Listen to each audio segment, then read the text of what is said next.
అల్లనేరేడు ప్రతి ఒక్కరూ ఇష్టపడే సీజన్ పండు. మే, జూన్, జూలై మాసాల్లో మాత్రమే ఈ పండ్లు అందుబాటులోకి వస్తాయి. మధుమేహులకు అత్యంత ఉపయోగకంగా ఉండే పండు ఈ అల్లనేరేడు. ఒకప్పుడు నేరేడును విత్తనాల ద్వారా మాత్రమే పెంచేవారు. ఈ మొక్కలు సుమారు నాటిన 7 నుంచి 8 సంవత్సరాల తర్వాత మాత్రమే కాపుకు వస్తాయి. కానీ ఇటీవలి కాలంలో అంటు మొక్కల ద్వారా ప్రవర్ధనం చేస్తున్నారు. ఈ మొక్కలు సుమారు 4-5 సంవత్సరాలకే కాపుకు వస్తున్నాయి. దీంతో వాణిజ్య శైలిలో నేరేడు పంట విస్తరిస్తోంది. అల్లనేరేడు కాయలకు డిమాండ్ కూడా బాగుండటంతో అనంతపురం ప్రాంతంలో రైతులు సాగు చేసి మంచి లాభాలు ఆర్జిస్తున్నారు. సీజన్లో కిలో కాయలు 200 నుంచి 300 రూపాయల వరకు పలుకుతున్నాయి. మరి అల్లనేరేడు సాగుకు అనువైన రకాలు, సాగులో పాటించాల్సిన యాజమాన్య పద్ధతులను తెలియజేస్తున్నారు శ్రీ కొండా లక్ష్మణ్, తెలంగాణ రాష్ట్ర ఉద్యాన విశ్వవిద్యాలయం సంగారెడ్డి ఫల పరిశోధనా స్థానం ఉద్యాన శాస్త్రవేత్త డాక్టర్ హరికాంత్. నేరేడు పండు మన రాష్ట్రంలో చూసినట్టయితే దాదాపు 300 ఎకరాలలో సాగు చేస్తున్నాము. దాదాపు 600 మెట్రిక్ టన్నుల ఉత్పత్తి ప్రతి సంవత్సరం మనము నేరేడు నుంచి తీయడం జరుగుతుంది. ఇందులో చూసుకున్నట్టయితే ప్రతి ఎకరానికి ఒక 2 టన్నులు మనకి ఉత్పాదకత అనేది మనకి ఈ నేరేడు నుంచి రావడం జరుగుతుంది. నేరేడు పండు చూసినట్టయితే ఇది చాలా పోషకాలతో నిండిన పండు. ఈ పండులో మనకి యాంటీ డయాబెటిక్ ప్రాపర్టీ ఎక్కువగా ఉండడం చూస్తూ ఉంటాము. డయాబెటీస్ ఎక్కువగా ఉంటుందో వాళ్ళు ఎక్కువగా తినడానికి ఆస్కారం మంచిగా ఉంది. అదేవిధంగా చాలా పోషక లవణాలు ఎక్కువగా ఉండడం చూస్తూ ఉంటాము. నేరేడు పండులో మనకి ఎక్కువగా లాక్సేటివ్ ప్రాపర్టీ కూడా ఎక్కువగా ఉంటుంది. జీర్ణశక్తి కూడా ఎక్కువగా ఈ పండు తినడం వల్ల జరుగుతుంది. అదేవిధంగా ఈ మొక్క చూసినట్టయితే ప్రతి ఒక్క పదార్థము ఇందులో యాంటీ డయాబెటిక్ ప్రాపర్టీ ఉండడం చూస్తాము. అదేవిధంగా మొక్క యొక్క ఆకులలో, అదేవిధంగా పండులో, అదేవిధంగా మనకి విత్తనంలో మరియు బెరడులో యాంటీ డయాబెటిక్ ప్రాపర్టీ ఎక్కువగా ఉండడం వల్ల చెట్టుకి అంత ప్రాముఖ్యతగా ఉండడం మనం చూడడం జరుగుతుంది. ముఖ్యంగా చూసినట్టయితే ఈ నేరేడు పండు అనేది ఎక్కువగా అడవుల్లో మనము ఎక్కువగా చూస్తున్నాం. కానీ ఈ మధ్యకాలంలో, ఈ 10 సంవత్సరాల మధ్యకాలంలో దీన్ని రైతులు తమ క్షేత్రస్థాయిలో తోటలాగా పెంచడం జరుగుతుంది. ఇందులో భాగంగా మనము ఈ ఫల పరిశోధన స్థానంలో దాదాపు ఒక 12 ఏళ్ళ ముందు ఈ పరిశోధన అనేది స్టార్ట్ చేయడం జరిగింది. రకరకాల నేరేడుని మనము వివిధ ప్రాంతాల నుండి ముందుగా ఉన్న సైంటిస్టులు తీసుకొచ్చి ఇక్కడ పెట్టడం జరిగింది. సో ఇందులో దాదాపు మనకి ఒక 24 నుండి 25 రకాల మనకి నేరేడు పండు రకాలని ఇక్కడ పరిశోధన చేయడం జరుగుతుంది.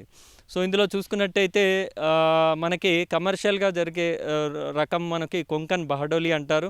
సో ఈ కొంకన్ బహడోలి అనేది పండు గుజ్జు శాతం ఎక్కువగా, అదేవిధంగా పండు నాణ్యత ఎక్కువగా ఉండడం చూస్తూ ఉన్నాం.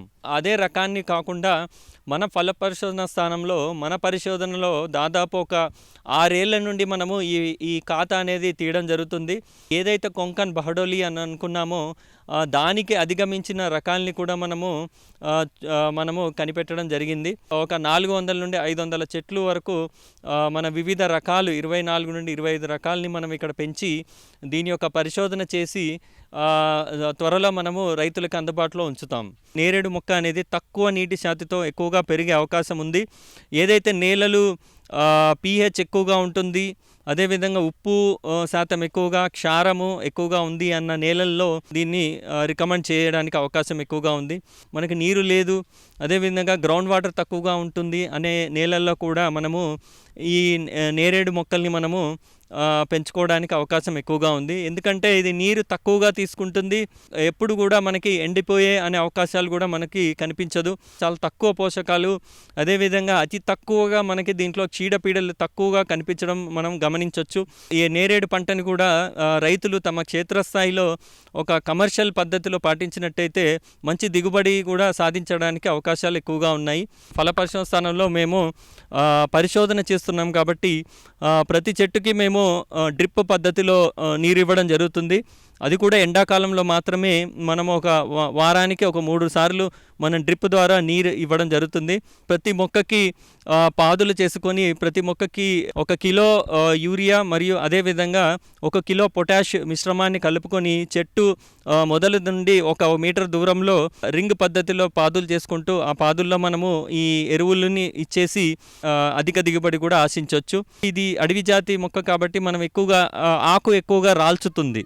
సో ఈ ఆకులు కూడా ఎక్కువగా రాలడం వల్ల ఏదైతే ఆకులు కింద రాలుతున్నాయో ఆ ఆకులే మళ్ళీ తర్వాత ఈ పంటకి ఎరువుగా మారడం కూడా మనం గమనించవచ్చు. దాని ద్వారా కూడా అతి తక్కువ ఎరువులతో అధిక దిగుబడి సాధించడానికి ఒక మంచి ఆస్కారం ఉన్న పంట మనకి ఈ నేరేడు పంట. ఈ నేరేడు పంట చూసినట్టయితే ఇది మనకి సంవత్సరంలో ఒకసారి పంట వస్తుంది. మామిడి ఎప్పుడైతే పూత సమయంలో ఉంటుందో ఆ పూత సమయంలోనే పూత తర్వాత సమయంలో మనకి ఈ నేరేడు అనేది పూత రావడం జరుగుతుంది. మే జూన్ మాసంలో చూసినట్టయితే ఎక్కువగా మనము ఈ పంటని మనకి అందుబాటులో రావడం జరుగుతుంది. పూత సమయము మనకి ఫిబ్రవరి మార్చి మాసంలో మనకు పూత ఎక్కువగా కనిపిస్తుంది.